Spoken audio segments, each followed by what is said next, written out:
Good afternoon. I'm Helen Conrad with McCandlish Holton, a law firm based in Richmond, Virginia, and I have represented staffing firms for over 25 years on a variety of issues, including I-9, E-Verify, and certainly lots of immigration-related issues.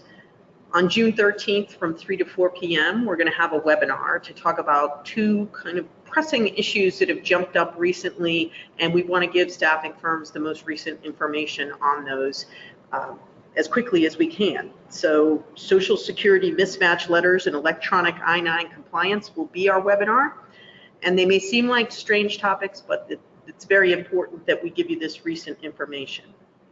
With regard to the Social Security mismatch letters, on May 16th, New York Times ran an article about 570,000 no-match letters, as they are called, that have been sent out in the last few months. 570,000 employers have received these letters. They're very intimidating. They are definitely targeting industries that are seen to have undocumented workers, which would include hospitality, agriculture, construction, and certainly all the staffing firms that serve those industries.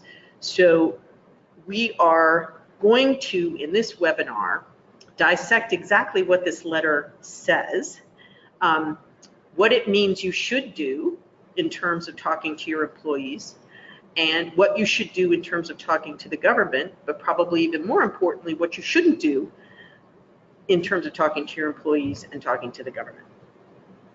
That is a very important process, and I think it will alleviate a lot of your concerns when you attend that session.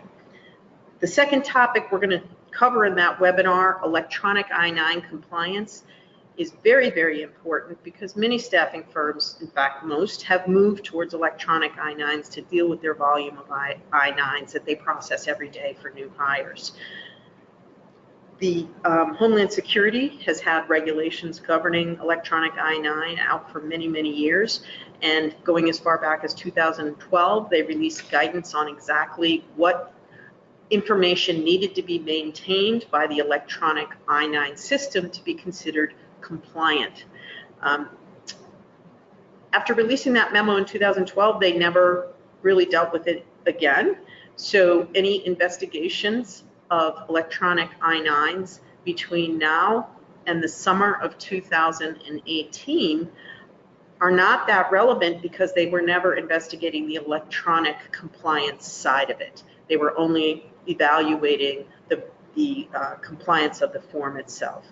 End of June 2018, they trained all of their auditors to figure out exactly what is considered compliant, and we have started to see these issues come up in investigations in 2018 and also in 2019. Significant changes are out in that regard, so it is important that you listen to the webinar and learn about what the government's looking for, and make sure that when you either sign on with a vendor or review your own existing product, you know what it is you're looking for to make sure that when the government comes, if they ever do initiate an investigation, you're ready with the documentation that they are expecting, in the format they're expecting, and the timeline they're expecting.